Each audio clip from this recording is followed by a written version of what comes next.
Radio therapy নাকি? না না, এদের থেরাপি না।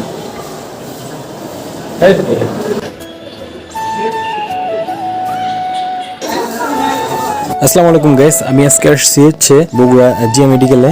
এখানে আমি ব্লাড ডোনেট করতে আসছি আমার বন্ধুর বড় মাকে। অ্যান্ড আমার এইবার নিয়ে প্রায় 4বারের মতো ব্লাড ডোনেট করা হলো। একবার এক এক জায়গায়, এক এক হসপিটালে, এক এক মানুষের প্রয়োজনে। আপনাদের মধ্যে অনেকেই ব্লাড ডোনেট করে আমি জানি। তো যারা করে না তারা অবশ্যই তাদের গ্রুপটা পরীক্ষা করে রাখবেন, কারণ কখন কিভাবে কোথায় কোন প্রয়োজনে লেগে যায় আসলে বলা যায় না। আর আজকে আমি যাকে ব্লাড ডোনেট করতেছি সেই রোগীটা হচ্ছে ক্যান্সারের রোগী, কেমো দেওয়া লাগতেছে। সো সকাল সকাল চলে আসছি হসপিটালে।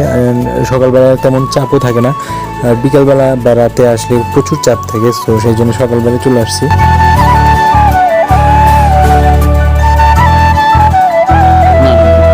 দেখা